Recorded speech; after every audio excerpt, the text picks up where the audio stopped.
सर्वेभ्यो नमः। सभी को सादर नमस्ते।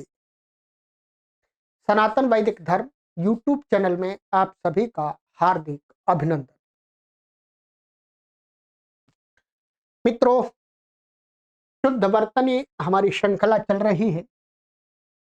आज इस श्रृंखला में हम आपको कुछ शब्दों के विषय में बताएंगे। हमारे एक पाठक ने पूछा है कुछ शब्द लिख करके कि इसमें शुद्ध क्या है, अशुद्ध क्या है। यदि आपने अभी तक हमारी पहले की वीडियो नहीं देखी है तो प्लेलिस्ट में जाकर के शुद्ध वर्तनी नाम की प्लेलिस्ट है, उस पर क्लिक करके सभी वीडियो को देख लें। हमारे पाठक महानुभाव ने एक शब्द सबसे पहला लिखा है, मैं बताता हूं लिख करके चलिएगा। शब्द लिखा है इन्होंने कि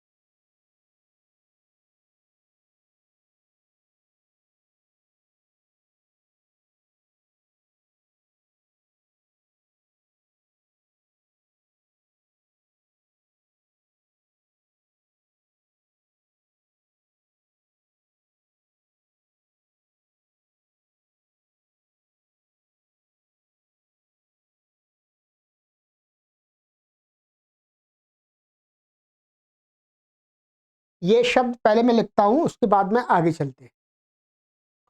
इन्होंने लिखा है कि ये इन शब्दों में शुद्ध क्या है।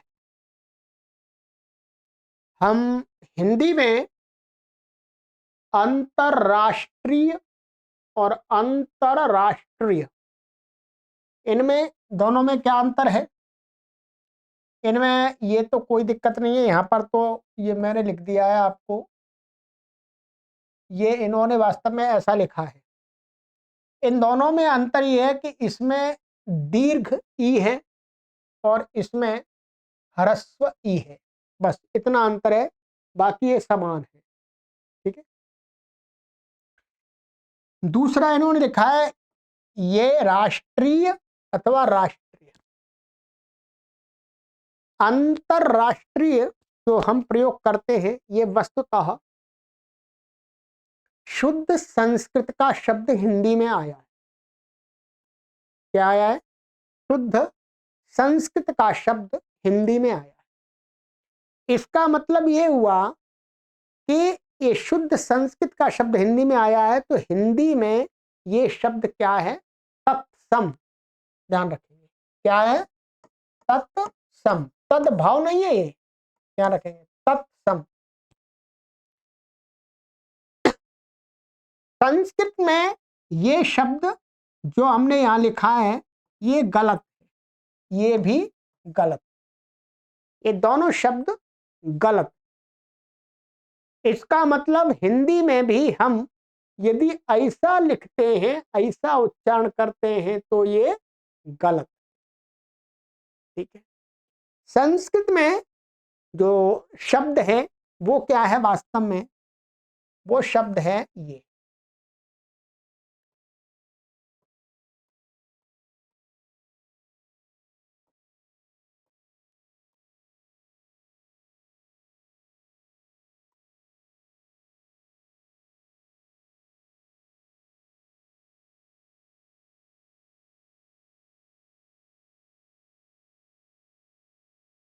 ध्यान कर लीजिए, अंतरराष्ट्रीय और अंतरराष्ट्रीय, ये शुद्ध संस्कृत के शब्द है। तत्सम रूप से हिंदी में आए हैं, तो संस्कृत में शुद्ध और हिंदी में भी इनका प्रयोग ऐसा ही होना चाहिए। परंतु अज्ञानता से क्या होने लगा है इन हमारे पाठक महोदय ने दो तो ये लिख दिए हैं हिंदी में, इस प्रकार भी लोग लिखते हैं और ऐसे भी लिखते हैं, ये ऐसे भी लिखते हैं बहुत सारे लोग, अंतर र र, ये ऐसा, ये र के ऊपर र चढ़ा देते हैं। ठीक है, ऐसा भी लिखते हैं बहुत लोग, तो प्राय करके ऐसा ही लिखते हैं, ये भी गलत है। शब्द क्या है, शुद्ध संस्कृत से हिंदी में आया है, तो हिंदी में भी हमें इसका शुद्ध रूप क्या होगा, अंतरराष्ट्रीय। ये अंता होगा, यहां पर एक ही र रहता है, क्या रहता है, एक ही र रहता है, और अंतरराष्ट्रीय। ठीक है, ये शब्द बना कैसे है वास्तव में, ये ऐसे बना,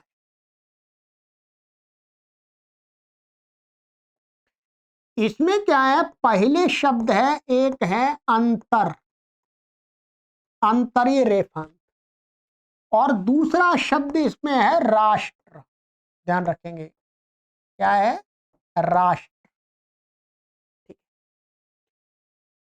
अंतरराष्ट्र, इन दोनों शब्दों को मिलाते हैं पहले, माने समास करते हैं, इसको हिंदी संस्कृत में हिंदी में भी समास बोलते हैं।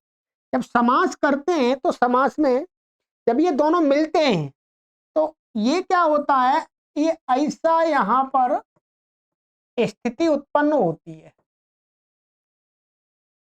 ठीक है, ये एक शब्द बनता है समास में दोनों को जोड़ करके। तो संस्कृत व्याकरण का नियम ये कहता है कि यदि पूर्व में र है और उसके बाद में भी जस्ट व्यवधान रहित दूसरा एक और र आ जाएगा, तो जो पहला वाला र है उसका क्या हो जाता है, उसको हटा देते हैं वहां से, क्या हो जाता है, उसको हटा देते हैं, और जो र हमने हटाया है उसके पहले क्या है, उसके पहले यदि अवर्ण हो, ह्रस्व अ हो या ह्रस्व ई हो या ह्रस्व ऊ हो या ह्रस्व, हाँ बस इतना ही, नहीं, हाँ ह्रस्व अ, ह्रस्व ई, ह्रस्व ऊ, यदि ये होंगे तीन वर्ण तो उनको दीर्घ कर देना चाहिए। अब यहां पर ये र का लोप हुआ है, हट गया यहां से इस र के कारण से, तो इसके पूर्व में ये ह्रस्व आया तो इसको क्या हो जाएगा, दीर्घ हो जाएगा। ये व्याकरण के नियम है, वो पाणिनि व्याकरण के। तो ये क्या बन जाता है, ये ऐसा बन जाता है, अंतरराष्ट्र, ध्यान रखेंगे क्या बन जाता है, अंतरराष्ट्र। अभी अंतरराष्ट्र बन जाता है, फिर इसके व्याकरण में ही प्रत्यय आते हैं। इस वाले में तो आता है छ प्रत्यय, क्या होता है, छ प्रत्यय, छ को व्याकरण में, संस्कृत व्याकरण में ई हो जाता है। ठीक है, ये ई हो जाएगा और ई इसमें जोड़ेंगे तो ये अ हट जाएगा, तो ये क्या बन जाएगा, अंतरराष्ट्रीय,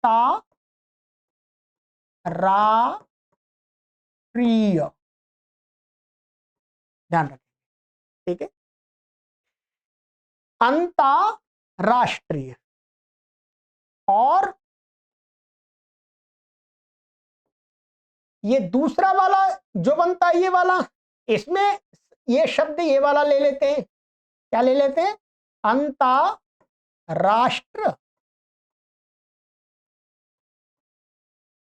और इसमें आता है घ प्रत्यय, क्या आता है, घ।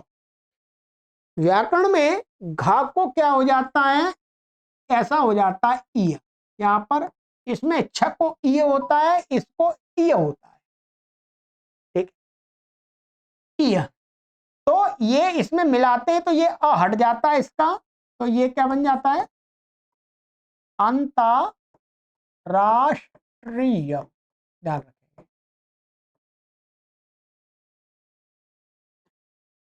ठीक है, ये हो गया।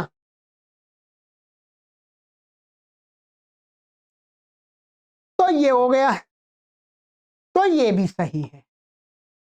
ये इस प्रकार से बनता है। जिस अर्थ में आप प्रयोग करते हैं, जिस अर्थ में आप प्रयोग करते हैं, नेशनल माने इंटरनेशनल, अंतरराष्ट्रीय आप कब बोलते हैं? वास्तव में सही इसका उच्चारण क्या है? अंतरराष्ट्रीय अथवा अंतरराष्ट्रीय। उन दोनों अर्थों में माने इंटरनेशनल अर्थ में, इंटरनेशनल का अर्थ होता है माने दो या दो से अधिक देशों से संबंधित कोई कुछ भी हो सकता है। उसमें कोई होने वाला पदार्थ, कोई वस्तुएं हो सकती हैं, कोई विषय हो सकता है, कोई मीटिंग हो सकती है, ठीक है, इस प्रकार का अर्थ आता है। तो इन दोनों का ये अंतरराष्ट्रीय और अंतरराष्ट्रीय, इन दोनों शब्दों का हम इंटरनेशनल अर्थ में प्रयोग कर सकते हैं, ठीक है, क्योंकि व्याकरण में इसके कई अर्थ और भी होते हैं, ठीक है, परंतु इंटरनेशनल अर्थ में आप अंतरराष्ट्रीय प्रयोग करें, ये शुद्ध है। चाहे ये लिख सकते हैं, चाहे ये लिख सकते हैं। अधिक शुद्ध तो वास्तव में ये है, परंतु ये गलत नहीं है। इसका भी ये जो अर्थ इसका होता है वो अर्थ इसका आ जाता है, ठीक है। ये व्याकरण की प्रक्रिया है, पाणिनि व्याकरण की, वो वहां पढ़ने से प्राप्त होती है, आपको यहां नहीं होगी। तो आप यदि इन दोनों में से आप कोई भी एक प्रयोग कर सकते हैं, अंतरराष्ट्रीय अथवा अंतरराष्ट्रीय, ये दोनों शब्द शुद्ध हैं, ठीक है। इसी प्रकार से जब केवल एक राष्ट्र संबंधी बात होती है, नेशनल, तो हम बोलते हैं राष्ट्रीय। ये तो प्राय करके या तो राष्ट्रीय ऐसा लिखते हैं, अधिकतर लोग ऐसा लिखते हैं, है? अब वहां पर अर्थ देखना पड़ेगा किस अर्थ में इसका प्रयोग कर रहे हैं। नेशनल क्या है? नेशनल मीटिंग है, नेशनल मीटिंग है, या नेशनल कोई उत्पाद है, माने राष्ट्र में होने वाला कोई उत्पाद है, राष्ट्र में होने वाली कोई सभा है, ये वहां पर अर्थ देखना पड़ेगा। तब हमें हमेशा ये प्रयोग करना चाहिए। राष्ट्र से संबंधित को नेशनल कहते हैं, परंतु यहां अंतर आएगा। राष्ट्रीय हम तब प्रयोग करेंगे जब हम ऐसा कहना चाह रहे हैं कि राष्ट्र के हित के लिए ये है। जैसे हम कहें कि राष्ट्र के हित के लिए ये वाली सरकार है, तब हम इस ये वाली सरकार कैसी है? राष्ट्रीय, वहां प्रयोग कर सकते हैं। परंतु हम किसी भी सरकार को कहें राष्ट्र में होने वाली सरकार, तो हमें क्या प्रयोग करना पड़ेगा? राष्ट्रीय, ये वाला। ये भी सही है, ये भी सही है, परंतु दोनों के अर्थ अलग अलग हैं, और एक अर्थ नहीं है, इसके कई अर्थ हैं, ठीक है। राष्ट्र में होने वाला, ठीक है, और भी अनेक अर्थ हैं, पर आप इसको नेशनल अर्थ में प्रयोग कर सकते हैं। अधिक प्रयोग आप ये करना, हमें ये करना चाहिए। इसका भी प्रयोग करते हैं तो वो गलत नहीं है, परंतु इसका अर्थ ये होगा राष्ट्र के लिए कोई हितकारी है, उसको जब कह रहे हैं तब ये शब्द बनेगा राष्ट्रीय। ये शब्द राष्ट्र से संबंधित कुछ भी हम कह रहे हैं उसके लिए ये बनेगा। तो इसका अर्थ ये हुआ 99% हमें ये वाला शब्द प्रयोग करना चाहिए। हैं तो दोनों शुद्ध, ठीक है। इसमें क्या है? इसमें छ प्रत्यय हुआ है राष्ट्र शब्द से, इसमें घ प्रत्यय हुआ है, बस इतना ही अंतर है। तो ये हमारे पाठक वृंद की शंका थी, तो मैंने आपको एकदम स्पष्ट कर दिया है कि आप सभी हिंदी में अंतरराष्ट्रीय लिखें या अंतरराष्ट्रीय लिखें, इन दोनों में से किसी एक का प्रयोग करें। अधिकतर आपको यह प्रयोग करना चाहिए, ये सही अधिक है, सही ये भी है, इसको गलत नहीं कर सकते आप। परंतु अधिक सही क्या है, अंतरराष्ट्रीय। यह अंता प्रयोग करना है, दो र नहीं लगाने, ये ध्यान रखेंगे, ठीक है। अनुस्वार वहां लिखते हैं तो नकार लिखना चाहिए, क्योंकि उच्चारण अंतरराष्ट्रीय उच्चारण ना आ रहा है तो नका ही लिखना चाहिए, अनुस्वार नहीं लिखना चाहिए। ये आपको मैंने इस शब्द से संबंधी बात बता दी। इसी प्रकार से यहां पर इन्होंने पूछा है मुझे कि विद्वान, कुछ प्राय करके आजकल ऐसा प्रचलन में आ गया है कि लोग विद्वान ऐसा लिखते हैं, तो ये गलत है। ये भी एकदम शुद्ध संस्कृत का ही शब्द है, तत्सम है। विद्वान ये गलत है, हमें हमेशा विद्वान ऐसे लिखना चाहिए, ये ना हलंत लिखना चाहिए, नकार माने आ नहीं होता इसमें, विद्वान विद्वान, ठीक है। तो ये वाला सही है, ये गलत है, ये ठीक है, व्याकरण का विषय हो गया। इसके अलावा इन्होंने लिखा है, हाँ आजकल ऐसा भी चला हुआ है, क्या है, लोग कुछ ऐसे लिखने लगे हैं, कृपया, ऐसा कई जगह पुस्तकों में भी लिखा देखा मैंने, कृपया कृपया, और कहीं कहीं पर आपको ऐसा भी लिखा दिखाई देगा, कृपया। तो सही क्या है, ये दोनों सही है? नहीं, कृपया ये गलत है पूरी तरह से, ये कोई शब्द नहीं है। कृपया, हम कृपया शब्द इस प्रकार से लिखें,